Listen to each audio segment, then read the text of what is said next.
ان للمتقین عند ربهم جنات النعیم، یقیناً خدا ترس لوگوں کے لیے ان کے رب کے ہاں نعمت بھری جنتیں ہیں۔ یقیناً خدا ترس۔ مکے کے بڑے بڑے سردار مسلمانوں سے کہتے تھے کہ ہم کو یہ نعمتیں جو دنیا میں مل رہی ہیں یہ خدا کے ہاں ہمارے مقبول ہونے کی علامت ہیں، اور تم جس بدحالی میں مبتلا ہو یہ اس بات کی دلیل ہے کہ تم خدا کے مغضوب ہو، لہذا اگر کوئی آخرت ہوئی بھی جیسا کہ تم کہتے ہو تو ہم وہاں بھی مزے کریں گے اور عذاب تم پر ہوگا نہ کہ ہم پر۔ اس کا جواب ان آیات میں دیا گیا ہے۔ افنجعل المسلمین کالمجرمین ما لکم کیف تحکمون ام لکم کتاب فیہ تدرسون ان لکم فیہ لما تخیرون ام لکم ایمان علینا بالغة الى یوم القیامة ان لکم لما تحکمون سلهم ایہم بذلک زعیم ام لهم شرکاء فلیأتوا بشرکائهم ان كانوا صادقین۔ کیا ہم فرما برداروں کا حال مجرموں کا سا کر دیں؟ تم لوگوں کو کیا ہو گیا ہے؟ تم کیسے حکم لگاتے ہو؟ کیا تمہارے پاس کوئی کتاب ہے جس میں تم یہ پڑھتے ہو کہ تمہارے لیے ضرور وہاں وہی کچھ ہے جو تم اپنے لیے پسند کرتے ہو؟ یا پھر کیا تمہارے لیے روز قیامت تک ہم پر کچھ عہد و پیمان ثابت ہیں کہ تمہیں وہی کچھ ملے گا جس کا تم حکم لگاؤ؟ ان سے پوچھو تم میں سے کون اس کا ضامن ہے؟ یا پھر ان کے ٹھہرائے ہوئے کچھ شریک ہیں جنہوں نے اس کا ذمہ لیا ہو؟ یہ بات ہے تو لائیں اپنے شریکوں کو اگر یہ سچے ہیں۔ تم کیسے حکم لگاتے ہو؟ یعنی یہ بات عقل کے خلاف ہے کہ خدا فرمانبردار اور مجرم میں تمیز نہ کرے۔ تمہاری سمجھ میں آخر کیسے یہ بات آتی ہے کہ کائنات کا خالق کوئی اندھا راجا ہے جو یہ نہیں دیکھے گا کہ کن لوگوں نے دنیا میں اس کے احکام کی اطاعت کی اور برے کاموں سے پرہیز کیا، اور کون لوگ تھے جو اس سے بے خوف ہو کر ہر طرح کے گناہ اور جرائم اور ظلم و ستم کرتے رہے۔ تم نے ایمان لانے والوں کی خستحالی اور اپنی خوشحالی تو دیکھ لی، مگر اپنے اور ان کے اخلاق و اعمال کا فرق نہیں دیکھا، اور بے تکلف حکم لگا دیا کہ خدا کے ہاں ان فرما برداروں کے ساتھ تو مجرموں کا سا معاملہ کیا جائے گا اور تم جیسے مجرموں کو جنت عطا کر دی جائے گی۔ کتاب یعنی اللہ تعالیٰ کی بھیجی ہوئی کتاب۔ کون اس کا ضامن ہے؟ اصل میں لفظ زعیم استعمال ہوا ہے۔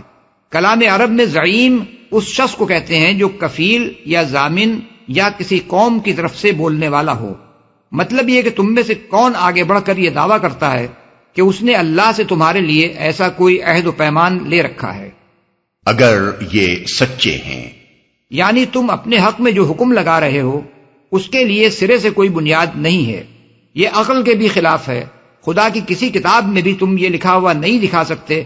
تم میں سے کوئی یہ دعویٰ بھی نہیں کر سکتا کہ اس نے خدا سے ایسا کوئی عہد لے لیا ہے، اور جن کو تم نے معبود بنا رکھا ہے ان میں سے بھی کسی سے تم یہ شہادت نہیں دلوا سکتے کہ خدا کے ہاں تمہیں جنت دلوا دینے کا وہ ذمہ لیتا ہے۔ پھر یہ غلط فہمی آخر تمہیں کہاں سے لاحق ہو گئی؟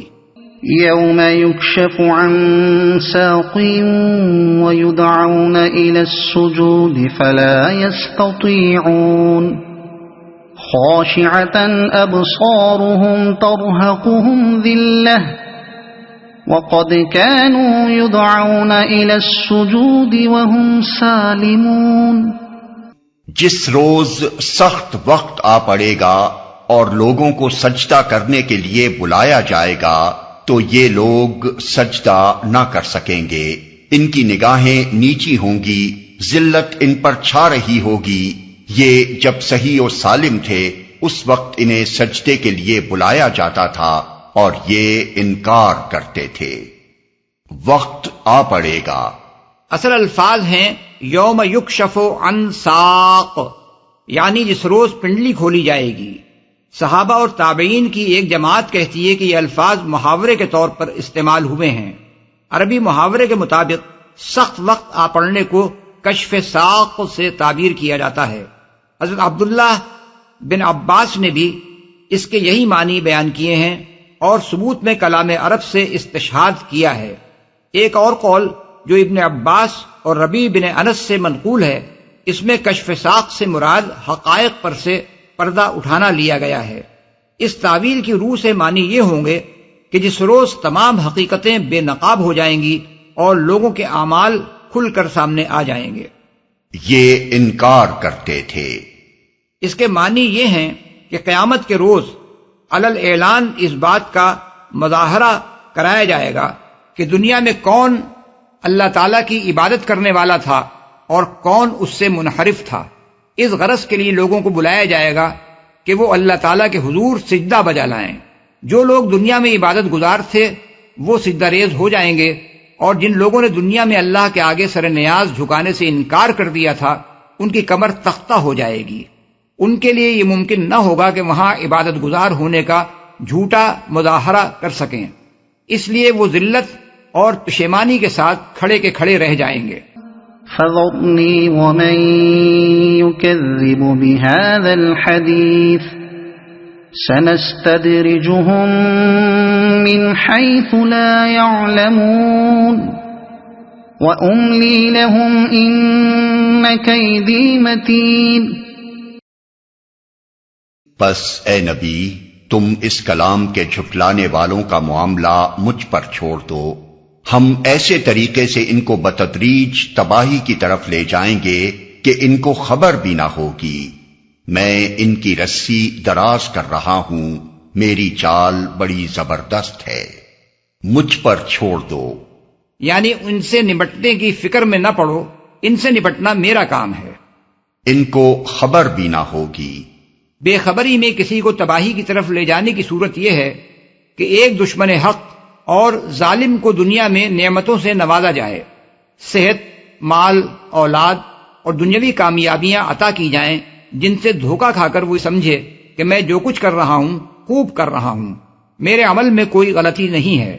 اس طرح وہ حق دشمنی اور ظلم و طغیان میں زیادہ سے زیادہ غرق ہوتا چلا جاتا ہے اور نہیں سمجھتا کہ جو نعمتیں اسے مل رہی ہیں وہ انعام نہیں ہیں بلکہ در حقیقت یہ اس کی ہلاکت کا سامان ہے۔ میری چال، اصل میں لفظ قید استعمال ہوا ہے جس کے معنی کسی کے خلاف خفیہ تدبیر کرنے کے ہیں۔ یہ چیز صرف اس صورت میں ایک برائی ہوتی ہے جب یہ ناحق کسی کو نقصان پہنچانے کے لیے ہو، ورنہ بجائے خود اس میں کوئی برائی نہیں ہے، خصوصاً جب کسی ایسے شخص کے خلاف یہ طریقہ اختیار کیا جائے جس نے اپنے آپ کو اس کا مستحق بنا لیا ہو۔ ام تسألهم اجرا فهم من مغرم مثقلون ام عندهم الغیب فهم یکتبون۔ کیا تم ان سے کوئی اجر طلب کر رہے ہو کہ یہ اس چٹی کے بوجھ تلے دبے جا رہے ہوں؟ کیا ان کے پاس غیب کا علم ہے جسے یہ لکھ رہے ہوں، دبے جا رہے ہوں؟ سوال بظاہر رسول اللہ صلی اللہ علیہ وسلم سے کیا جا رہا ہے، مگر اصل مخاطب وہ لوگ ہیں جو آپ کی مخالفت میں حد سے گزرے جا رہے تھے۔ ان سے پوچھا جا رہا ہے کہ کیا ہمارا رسول تم سے کچھ مانگ رہا ہے کہ تم اس پر اتنا بگڑ رہے ہو؟ تم خود جانتے ہو کہ وہ ایک بے غرض آدمی ہے اور جو کچھ تمہارے سامنے پیش کر رہا ہے صرف اس لیے کر رہا ہے کہ اس کے نزدیک اسی میں تمہاری بھلائی ہے۔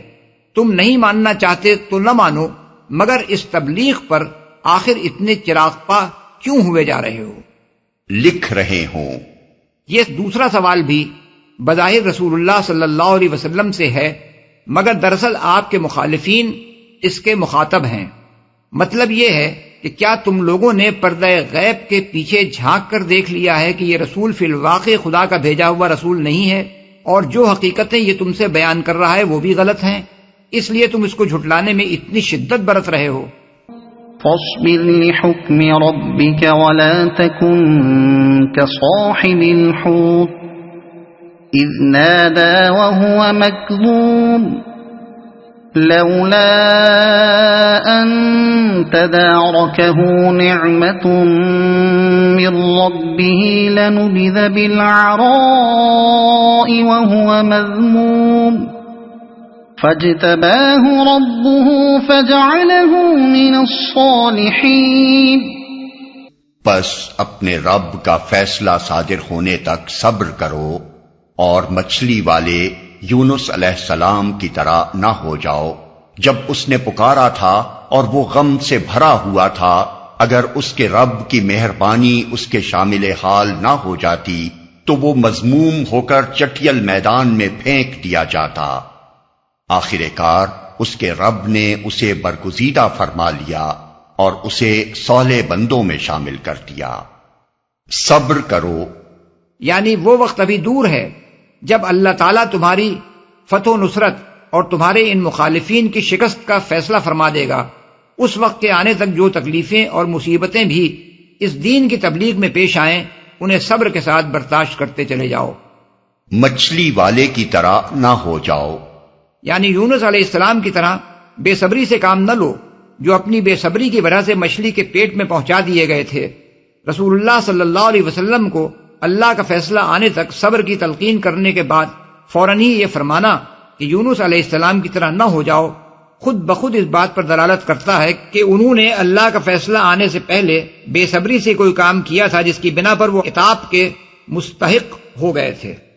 غم سے بھرا ہوا تھا. سورہ انبیاء میں اس کی تفصیل یہ بیان کی گئی ہے کہ مچھلی کے پیٹ اور سمندر کی تاریکیوں میں حضرت یونس علیہ السلام نے پکارا تھا لا الہ الا انت سبحانک انی کنت من الظالمین، یعنی کوئی خدا نہیں تیری پاک ذات کے سوا میں واقعی خطاوار ہوں. اس پر اللہ تعالیٰ نے ان کی فریاد سن لی اور ان کو غم سے نجات دی. آیات 87 اور 88. پھینک دیا جاتا.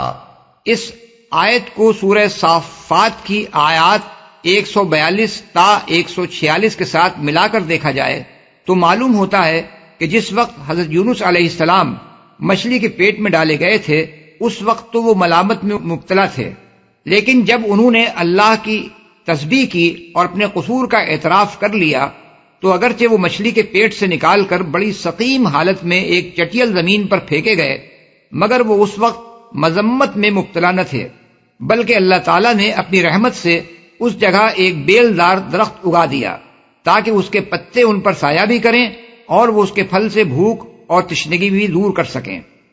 وَإِن يَكَادُ الَّذِينَ كَفَرُوا لَيُزْلِقُونَكَ بِأَبْصَارِهِمْ لَمَّا سَمِعُوا الذِّكْرَ وَيَقُولُونَ إِنَّهُ لَمَجْنُونٌ وَمَا هُوَ إِلَّا ذِكْرٌ لِّلْعَالَمِينَ. جب یہ کافر لوگ کلام نصیحت قرآن سنتے ہیں تو تمہیں ایسی نظروں سے دیکھتے ہیں کہ گویا تمہارے قدم اکھاڑ دیں گے اور کہتے ہیں کہ یہ ضرور دیوانہ ہے، حالانکہ یہ تو سارے جہان والوں کے لیے ایک نصیحت ہے. قدم اکھاڑ دیں گے. یہ ایسا ہی ہے جیسے ہم اردو میں کہتے ہیں کہ فلاں شخص نے اسے ایسی نظروں سے دیکھا جیسے اس کو کھا جائے گا. کفار مکہ کے اس جذبہ غیظ و غضب کی کیفیت سورہ بنی اسرائیل آیات 73 تا 77 میں بھی بیان ہوئی ہیں.